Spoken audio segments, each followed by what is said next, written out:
Eu gostaria de começar esse vídeo mostrando uma imagem. Para as 3 pessoas que não conhecem, esse é o quadro O Grito, pintado em 1893 por Edvard Munch. Agora, o que podemos tirar dessa pintura? Logo de cara, o que mais se destaca é essa figura bem no meio do quadro. Seria um homem? Uma mulher? Sinceramente, não importa. O que realmente deve ser analisada é sua postura, deformada e horrorizada. O restante do cenário também é bastante abstrato, com tantas distorções que mal conseguimos decifrar o que está ao fundo. Curiosamente, podemos perceber também que as 2 silhuetas atrás não estão afetadas como o restante. Estão com posturas firmes e alheias aos acontecimentos ao redor.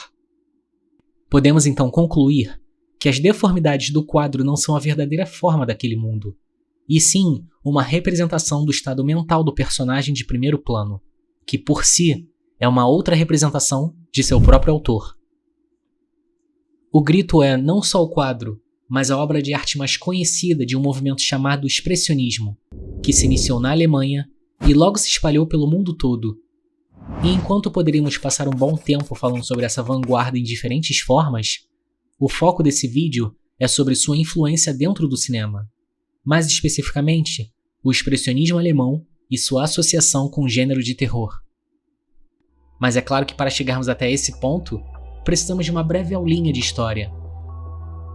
Um dos pontos mais influentes do movimento expressionista foi a criação de um grupo chamado Die Brücke, ou a Ponte em português, formado por 4 estudantes de arquitetura que buscavam promover uma nova criação de arte, abandonando os formatos mais tradicionais da pintura. Podemos até associar isso ao nome do grupo, sendo ele uma ponte para uma nova forma artística alemã. Esse quarteto tinha como alvo revolucionar o cenário de seu país, buscando outros jovens que pudessem seguir seus valores e ajudá-los a moldar a visão artística da sociedade em resposta à divisão social da população. E essa busca era realizada através da adaptação da realidade dentro daqueles quadros, através, por exemplo, da presença do homem em cenários naturais em oposição à industrialização e certas temáticas consideradas como tabus, como o sexo. Podemos então dizer que esta é uma fase inicial do movimento. Claro que já existiam alguns outros trabalhos que poderiam se encaixar no expressionismo, mas foi somente com a criação do Die Brücke que um grupo de pessoas parou para discutir uma proposta estético-formal e conceitual para poderem, como o nome do movimento diz, se expressar. O expressionismo era uma ideia em contrapartida ao impressionismo, um movimento que eles queriam se libertar e que até então ainda era usado como referência primária para seu desenvolvimento. Vamos fazer uma pequena comparação entre esses 2 movimentos.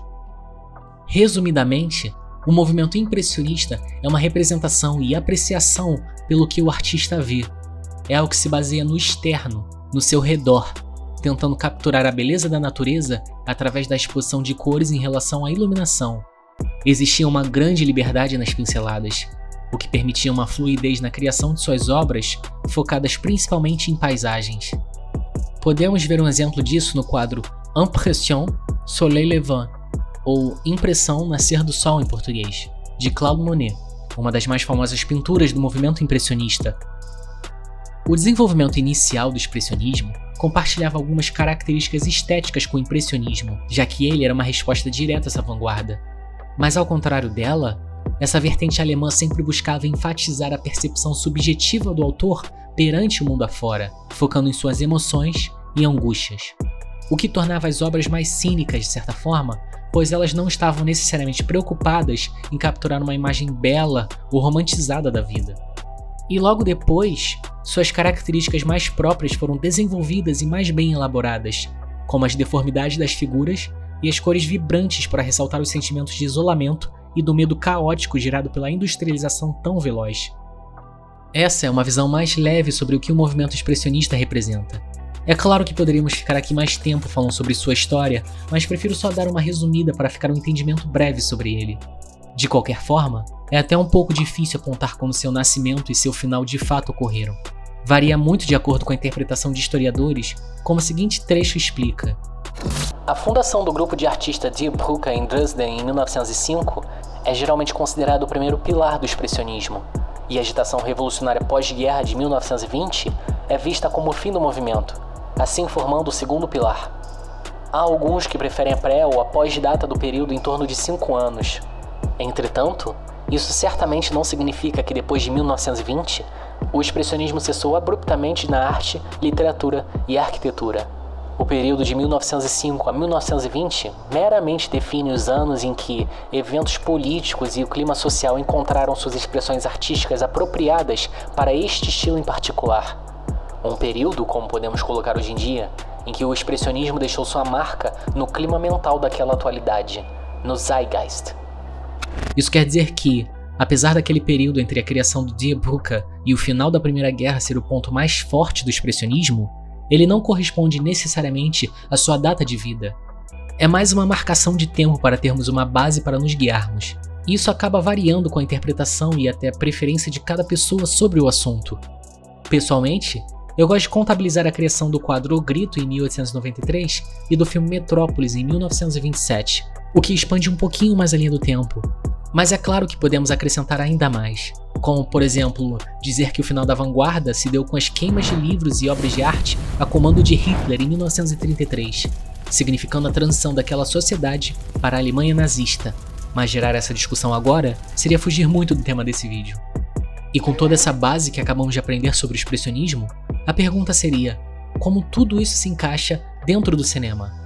Bom, como nós sabemos, o início do século XX não foi exatamente favorável para a Alemanha. Tendo perdido a Grande Guerra, sua população se encontrava em um estado precário, tanto financeiramente com todas as dívidas que o país se encontrou, quanto moralmente, em virtude das consequências que tal crise gerou. E como já aprendemos que o expressionismo é uma forma do artista botar para fora suas angústias, podemos imaginar que muitos nomes da época estavam tanto aflitos e logo utilizavam esse movimento para se afirmar. E conforme o movimento se envolvia com outras formas de artes além da pintura, não demorou muito para o cinema ser logo alcançado. E sua influência não ficou presa somente dentro da Alemanha, como alcançou o status mundial através de sua visão revolucionária. Ao invés de só listarmos suas características simplesmente, eu acredito que a melhor forma de realmente as entendermos seria as vendo através de suas obras. Então eu selecionei 3 filmes para analisarmos brevemente. Eu considero todos muito importantes não só para o tópico desse vídeo, mas para a história do cinema no geral. Eu vou entrar em detalhes sobre estes filmes para explicar o quão revolucionário eles realmente foram, então estou dando um aviso de spoiler aqui.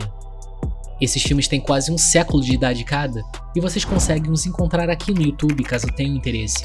Foi o que eu fiz, pelo menos.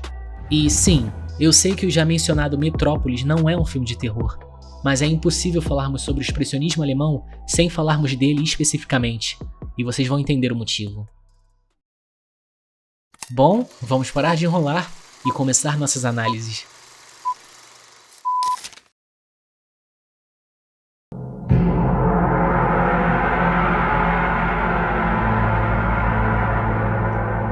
Lançado em 1920 e dirigido por Robert Wiener, o Gabinete do Dr. Caligari representa o início do expressionismo alemão dentro do cinema. E seu grande sucesso não se deu somente graças aos efeitos visuais e simbolismos, mas também devido à sua construção narrativa inovadora. O filme é contado através da perspectiva de um jovem chamado Francis. Ele relata a história de quando o titular Dr. Caligari visitou sua cidade de Holstenau para um festival de aberrações, onde ele planeja mostrar a um sonâmbulo, Caesar, que consegue prever o futuro. Suas previsões, porém, profetizam cenários macabros como assassinatos, e, curiosamente, com sua chegada, uma série de mortes misteriosas começa a ocorrer, com a polícia fazendo uma grande investigação para achar o culpado. Acho que ninguém aqui ficaria surpreso com a revelação de que o Dr. Caligari, diretor de manicômio, é a mente por trás de tudo, comandando o sonâmbulo a cometer seus atos vis. A coisa mais notável do filme, à primeira vista, é que ele possui uma estética teatral. É bastante perceptível que os cenários que estamos vendo, mesmo que representem um mundo maior dentro daquele universo, não passam de palcos bem montados e elaborados. Isso, junto com a maquiagem, atuações exageradas e a divisão do roteiro em atos, faz parecer que os artistas por trás da obra não sabiam como utilizar um meio cinematográfico para poderem trabalhar uma história, já que essa mídia ainda era novidade naquela época e o meio de comunicação do teatro era consideravelmente mais popular. Mas essa ideia é bastante equivocada. O que estava acontecendo na realidade era que a equipe pegou aquelas características com o intuito de criar uma linguagem distinta para si. No livro Uma História Crítica do Cinema Alemão, Steven Brockman explica essa escolha de palcos teatrais. Não há acesso ao mundo natural além do reino da torturada psique humana. O cenário todo é colocado de maneira hostil, com bastante referências góticas. Temos, por exemplo, o vilarejo e estradas com curvas pontiagudas e a falta de simetria na cidade e nas locações. Aquele mundo não é nem um pouco seguro para quem ali se encontra e, a qualquer momento, ele parece que pode entrar em colapso. E a maquiagem e figurino dos personagens, em especial dos antagonistas, também acrescentam essa agressividade. Caligari possui marcas de expressão que enfatizam sua insanidade, e Caesar, além de suas marcas nos olhos, possui as roupas mais distintas do filme. Enquanto os outros personagens se vestem de uma maneira formal, com paletós, ternos e vestidos elegantes, Caesar usa uma única peça de roupa, algo que me parece uma espécie de macacão, que destaca ainda mais seu papel como mero peão de seu mestre. Seja através dos cartões de texto com desenhos chamativos ou o uso da iluminação em um jogo de sombras para criar uma atmosfera sinistra, o filme é repleto dessa sobrecarga de imagens. Uma cena que se destacou muito para mim é a do ponto de quebra do psiquiatra. Descobrimos que ele adotou a identidade de Caligari depois de aprender sobre ele em um diário. E nesse ápice de loucura, ele visualiza as palavras "você precisa se tornar Caligari" diversas vezes em cena. A reconstrução que eu assisti, publicada pelo canal Blush, possui uma música mais moderna comparada às orquestras que geralmente são utilizadas nos filmes dessa época, e deixou tocar nessa parte em específica um jazz tão caótico que me deixou muito preso e fascinado naquilo tudo. Essa grande estética visual foi um dos motivos que o filme se destacou de tal maneira, mas não podemos esquecer que seu excelente roteiro também foi uma das formas que os autores buscaram de se expressar. O simbolismo por trás daquela história tão intrigante e tão inovadora para o público da década de 1920 era um grito de protesto de seus autores, Karl Mayer e Hans Janowitz. Como indicava Janowitz, ele e Karl Mayer semi-intencionalmente estigmatizaram a onipotência de uma autoridade estatal que se manifesta através do serviço militar obrigatório e das declarações de guerra. O caráter de Caligari exemplifica uma autoridade ilimitada que idolatra o poder como tal e que, para satisfazer sua avidez pela dominação, viola cruelmente todos os direitos e valores humanos. Funcionando como um mero instrumento, Caesar é não tanto um assassino culpado, mas uma vítima inocente de Caligari. Ambos os autores tinham sentimentos muito fortes em relação à guerra devido às suas experiências naquele período, e o roteiro que eles escreveram foi uma forma de compartilharem seus ideais em um novo meio. Caesar, o sonâmbulo, representa o soldado comum alemão, forçado a obedecer e treinado para matar em nome daqueles no poder. É um tanto poético que sua morte não seja nem por conta de um confronto direto ou por uma injúria, mas sim por exaustão, atingindo seu limite a obedecer seu mestre incessavelmente. Já Caligari é a representação da autoridade de guerra, uma figura que não precisa sair de sua salinha e sujar suas mãos para cometer atrocidades. O próprio personagem era baseado em uma pessoa real, inimigo de Mayer durante a guerra, e seu nome pertencia a um oficial, retirado do livro Unknown Letters of Stendhal. Agora, para o resultado final, ocorreu uma grande mudança em sua história. O diretor do filme, Horst Wiener, propôs uma ideia nova, uma ideia que fora planejada por Fritz Lang, que originalmente trabalharia no filme, e que foi protestada contra por seus roteiristas. Enquanto originalmente o filme relataria acontecimentos reais, a nova proposta que acabou sendo gravada contava com uma reviravolta. O filme permaneceria sendo contado através do ponto de vista de Francis, mas descobrimos no final que tudo não se passava de uma alucinação do personagem, revelado ser insano, e que agora se encontra no manicômio, confundindo até o diretor do local com Caligari. Um filme que antes se opusera à figura da autoridade, agora assumiu uma postura mais conformista. É uma grande infelicidade que este filme teve que ser moldado nesta forma, mas ao mesmo tempo, isso acabou transformando aquela obra em algo mais comercial, e sua posição revolucionária, pelo menos, permaneceu, somente agora retratada como o devaneio de um louco. De qualquer forma, o filme atingiu sucesso suficiente para que novas portas fossem abertas para o cinema alemão. Quem sabe, a partir de agora, novos trabalhos expressionistas poderiam ser elaborados, e dessa vez, com a possibilidade de experimentar novas ideias e conceitos sem alterações tão radicais.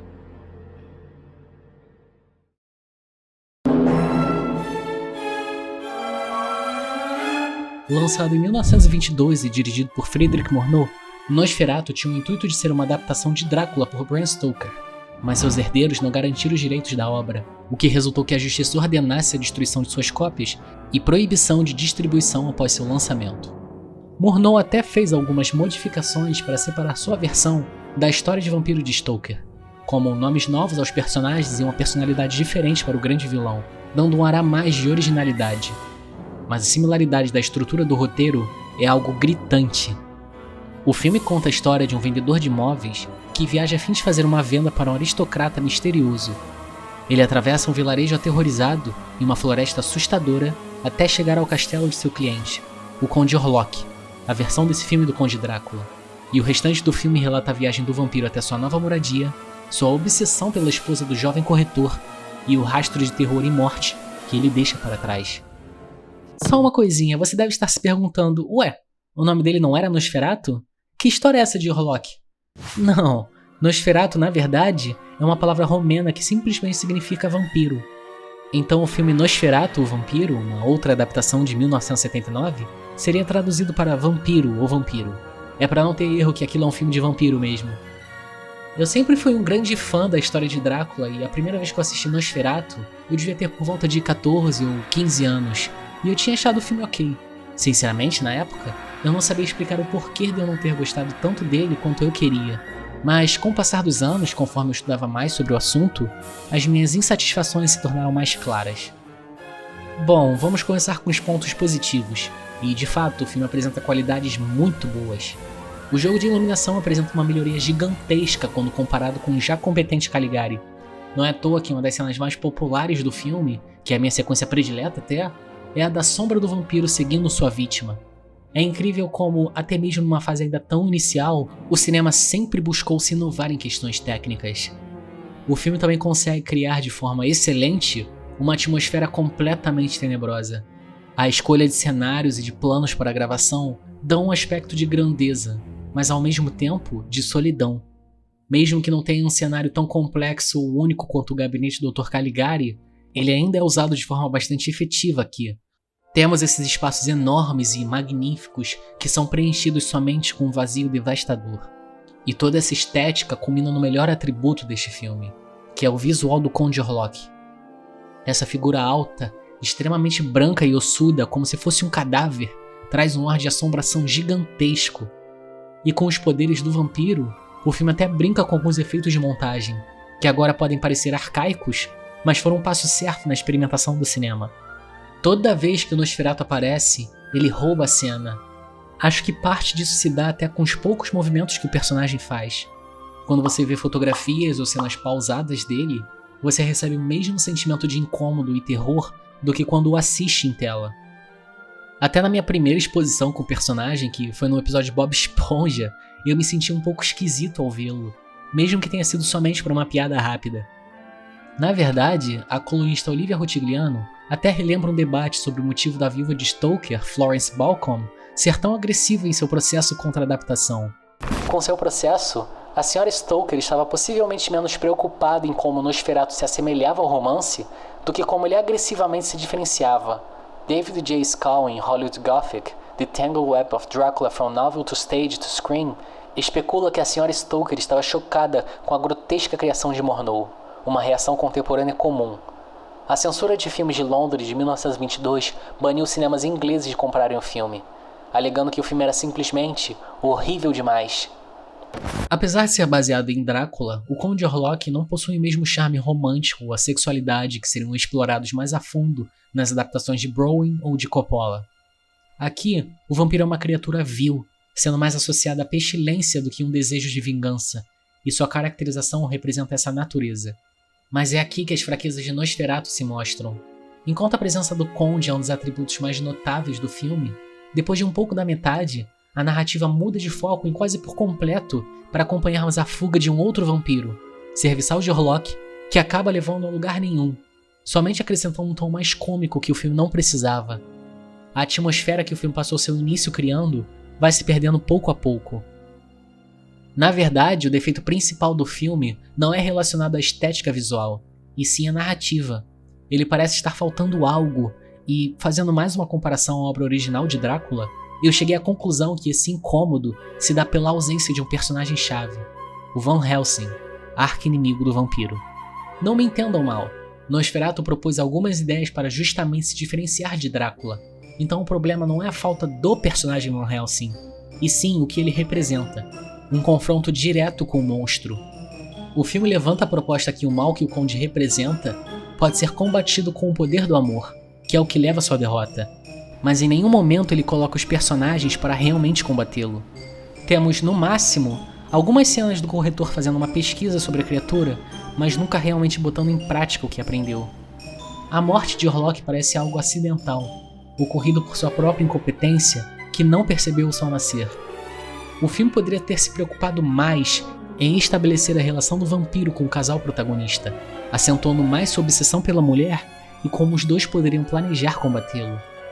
Nosferatu, infelizmente, acaba se tornando uma adaptação fraca de Drácula. Ele faz um paralelo da criatura com a peste negra, o que é bastante interessante, mas não se aprofunda tanto quanto deveria, preferindo focar seu tempo em cenas que parecem fora de lugar na narrativa e estética. Em contrapartida, a história de Bram Stoker apresenta complexidade e sutilezas que levantam discussões que são debatidas até hoje, como os traços feministas por trás da personagem Mina ou a xenofobia que o personagem Drácula representa. Mas isso é um tema para outro vídeo. Com a soma das pequenas diferenças e propostas que o filme elaborou, Nosferatu acabou se distanciando ainda mais de Drácula, e hoje é considerado um dos vampiros mais famosos do cinema. Um personagem próprio, não mais uma mera imitação. Isso permite que sua narrativa possa ser analisada por si e melhorada em possíveis refilmagens, assim como foi na versão de 79 por Werner Herzog, onde muitas de minhas críticas foram atribuídas, transformando aquela na adaptação superior do conto.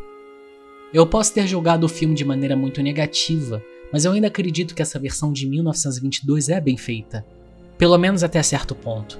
A maquiagem de Nosferatu ainda é sem igual e a estética visual é muito bem construída. Não é à toa que, apesar de seus defeitos, ele ainda é um filme extremamente importante para o gênero de terror.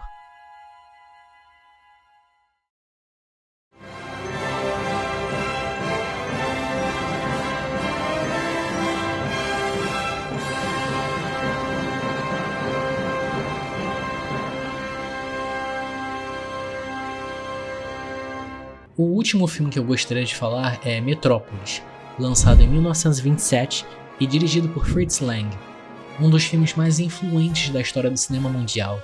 E ao contrário de O Gabinete do Dr. Caligari e Nosferatu, Metrópolis não é um filme de terror, mas sim de ficção científica. O filme se passa no ano distante de 2026, em uma grande cidade futurista e fantástica, mas bastante dividida socialmente. Em um lado temos a comunidade rica, que consegue desfrutar de todos os prazeres concebíveis, e do outro, a classe trabalhadora, explorada excessivamente ao ponto dos funcionários desmaiarem em horário de trabalho de forma recorrente. Acompanhamos Freder, o filho do dono da cidade, que após encontrar uma mulher que o encanta de cara, sai de sua bolha pela primeira vez e se depara com a opressão sofrida pelos proletários. Ele então descobre que a mulher que ele havia encontrado, Maria, lidera uma legião de trabalhadores insatisfeitos que buscam alguma forma de melhorar suas condições, com Maria afirmando que um mediador irá ajudá-los de forma pacífica. Freder então se junta a eles, com a intenção de ser tal mediador. John Fredersen, ao descobrir que seu filho está envolvido com essa mulher que ele considera perigosa, pede ajuda ao seu grande rival, o Dr. Hotwang.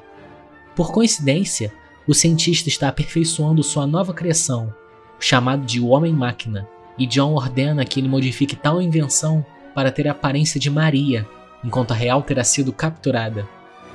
Com isso, a falsa mulher incentiva uma rebelião violenta pelos trabalhadores como desculpa para as autoridades poderem esmagá-lo sem piedade.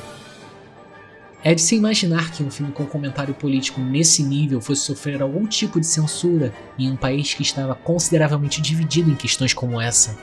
Pouco após seu lançamento, Metrópolis teve várias suas cenas cortadas e por volta de um quarto dele foi perdido com o tempo. Felizmente, uma cópia quase completa foi descoberta em 2008 em Buenos Aires, e mesmo que ele não estivesse nas melhores condições, uma excelente restauração foi realizada e estreada em 2010, nesse lugar aqui que eu nem vou tentar pronunciar. É possível encontrar essa versão atualizada com uma certa facilidade. O filme foi publicado aqui no YouTube com legendas em português pelo canal Cine Antiqua, que foi por onde eu assisti. De cara, nós já percebemos o quão grandioso Metrópolis é. O filme abre com um plano mostrando a cidade e temos sequências que vão em detalhe em sua estrutura, acompanhadas de grandes holofotes e uma orquestra. Uma combinação de espelhos e um planejamento metódico de câmera faz parecer que os atores e figurantes realmente estão ocupando as miniaturas usadas para a cidade. A combinação de efeitos especiais e técnicas de edição também são inigualáveis. Eu já comentei o quanto eu gosto da cena de Caligari, de quando o psiquiatra está perdendo a cabeça e fica vendo aquela frase várias vezes em tela. Metrópolis é repleto de sequências com esse nível de experimentação. Seja com algo como a Fila dos Operários, como essa saturação de imagens e tela para demonstrar eventos e superestimular tanto os personagens quanto o público. A minha sequência preferida, de longe, é a dança da sósia de Maria, onde ela seduz a plateia, composta pela classe burguesa, através de uma dança exótica. Acho muito interessante como essa dança não é sensual, mas que parece mais um ritual de acasalamento como vemos no mundo animal. A montagem do filme se complementa a essa sensação hipnotizante, acrescentando essa ideia de ser algo primitivo, mexendo mais com o instinto do que o racional. Fritz Lang e Tia von Harbo, a roteirista do filme, parecem concordar que uma mudança na sociedade seria necessária para alcançar a harmonia entre classes. Mas para ser sincero, fico um tanto na dúvida em relação à proposta que eles colocaram. O mediador entre a cabeça e as mãos deve ser o coração. Essa é uma frase recorrente do filme. A cabeça se refere à burguesia e aos investidores, enquanto as mãos são os trabalhadores. Acho interessante como mediador nesse cenário, o coração, é uma pessoa que representa esses dois lados. Freder, o filho do homem mais importante e possivelmente mais rico da cidade, simpatiza com a classe trabalhadora ao sair de sua bolha, mas essa descoberta é feita de forma acidental, motivada a princípio pela ignorância. O motivo de Freder sair para explorar a cidade é pelo seu encontro com Maria, em uma cena onde ele, antes, estava sendo paparicado por pretendentes. Maria não o nota ou simplesmente o ignora, e essa rejeição o faz iniciar sua aventura. Ele quer transar, basicamente. É somente durante sua exploração que ele dá de cara com a opressão sofrida pelo povo, e a reação de choque vem de um lugar de ingenuidade. Dito isso, acho interessante como o filme coloca Freder para vivenciar aquele tipo de abuso. Faz parecer a sua junção ao grupo de rebelião mais autêntico. Quando o personagem foi introduzido, eu realmente estava esperando não gostar dele, esse garoto mimado e mulherengo que tem tudo na mão. Mas conforme o filme vai desenrolando, vai ficando cada vez mais fácil de simpatizar com Freder, pois ele vai passando por certas provações e nós vemos o quão empenhado ele está para mudar aquela sociedade. É possível acreditar que seu sentimento de revolução, mesmo sendo pacífico, é autêntico, ou pelo menos se torna autêntico, e não é motivado exclusivamente pelo seu interesse romântico.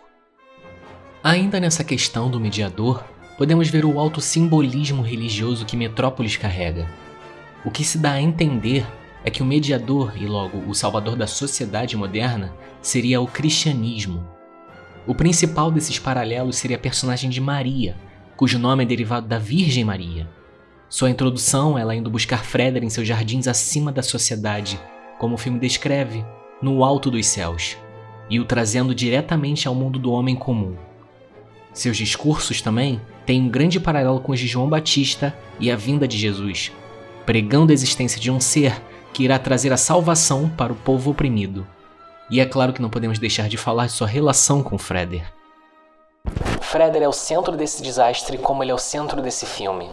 O único filho gerado pelo Deus dessa cidade, Freder primeiramente está enamorado com a amável e pura Maria, e então horrorizado com a situação da população abaixo dele. A descida de Freder em seu mundo espelha a história de Cristo. Sua fascinação com Maria permite, metaforicamente, de o dar à luz a esse mundo que ele não havia antes considerado e que não poderia entender. Freder serve como uma força de conexão entre dois elementos diametralmente opostos, elementos que, de outra forma, nunca poderiam se reconciliar. Lang chama tais forças como a cabeça e as mãos, e a força de conexão de Freder ele chama de coração. O paralelo entre essas forças e os princípios da teologia cristã são impossíveis de ignorar. Avançando para outro tópico, meu maior desgosto em relação ao filme é a abordagem dele em relação ao personagem de John Fredersen. Durante a história inteira, nós vemos ele planejando contra a revolução e contra seu filho diretamente, sendo ele o maior responsável pela opressão e pela escala que a violenta rebelião tomou no último ato. O filme tenta igualar a insatisfação do povo com toda a crueldade cometida por esse personagem, alegando que os dois lados são igualmente culpados naquela situação. Porém, ignorando que todo o caos causado foi uma resposta direta à manipulação de John naquele meio. O personagem não é punido. Na verdade, o filme acaba com ele, um representante da classe trabalhadora, apertando as mãos para um futuro melhor, com Fredersen absolvido de qualquer responsabilidade. Enquanto isso, Hotwang, que antes trazia mais contexto e profundidade narrativa, assume o papel de vilão de maneira cômica, anunciando seus planos malignos em voz alta e perseguindo mulheres indefesas no meio de um motim. Parece que houve um pouco de medo por parte dos autores de sua obra ser confundida com ideias comunistas, e nem acho que essa minha observação é sem base por dois motivos importantes. O primeiro é bem simples, e é algo que já vimos aqui no vídeo. Foi Fritz Lang quem elaborou a mudança de roteiro de Dr. Caligari que tornou a obra mais conformista. Isso já demonstra que ele não possui uma visão tão agressiva contra a autoridade. O segundo motivo é um tanto mais complexo. O filme compartilha ideais com o fascismo. Mais especificamente, o mundo ideal só poderá ser alcançado através do corporativismo, onde cada um terá de desempenhar um papel designado de seu coletivo. Isso quer dizer que, apesar do acordo entre classes, não há uma verdadeira mudança no status quo. Pobres continuam pobres, ricos continuam ricos.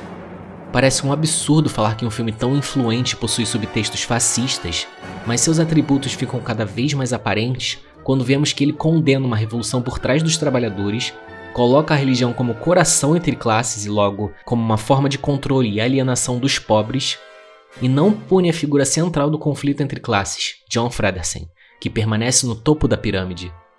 É notável lembrar que Hitler era um grande fã desse filme. Tão grande que ele convidou o diretor e a roteirista para produzirem filmes para o partido nazista. E enquanto Fritz Lang se recusou e fugiu para Paris e depois para os Estados Unidos, Thea von Harbou aceitou sua proposta. A ironia é que, apesar de tudo, o filme ainda foi censurado por ser comunista demais, e mais de 1 hora de conteúdo foi cortada. Eu não quero que vocês me entendam mal em relação a essa crítica, e eu me senti tão inclinado a falar sobre isso porque o filme teve um impacto sobre mim. Ele é tão complexo que é possível termos interpretações diferentes sobre suas propostas, e a forma como ele conta tal história é muito surpreendente, seja através de sua edição fantástica, efeitos especiais revolucionários e um roteiro mais complexo em relação à sua narrativa. É um filme excelente, daqueles para ver antes de morrer.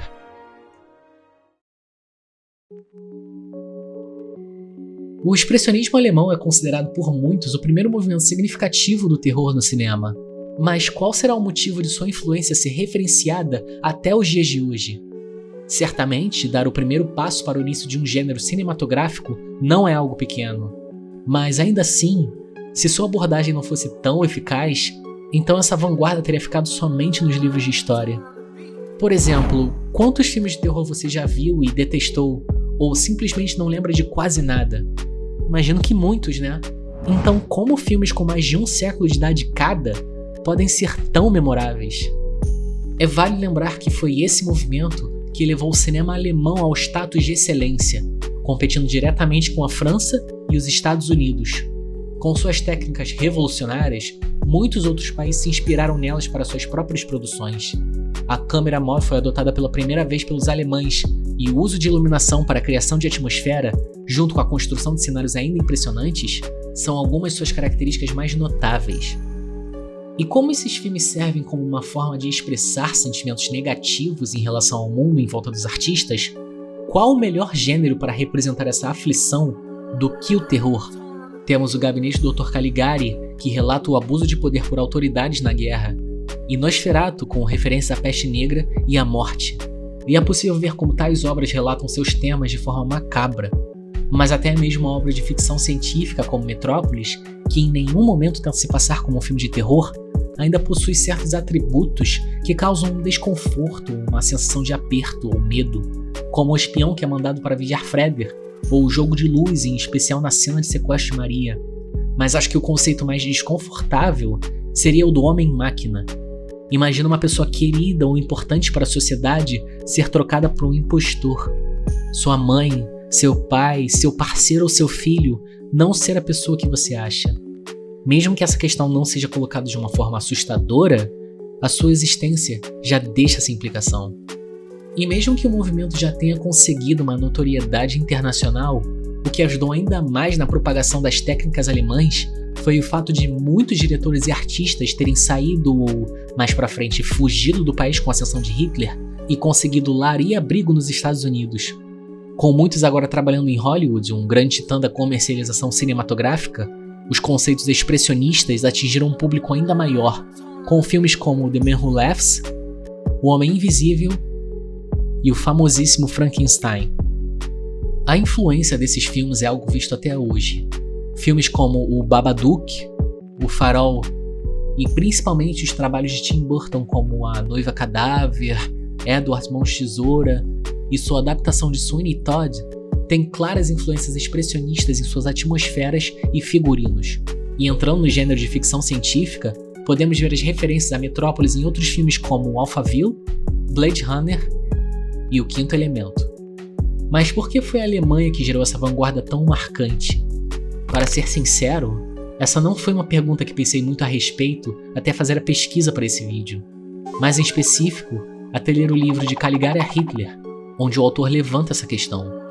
Muito se tem escrito sobre o cinema alemão numa tentativa de analisarem suas excepcionais qualidades e, se possível, resolver os inquietantes problemas estreitamente ligados à sua existência. Mas essa literatura, essencialmente estética, trata dos filmes como se fossem estruturas autônomas.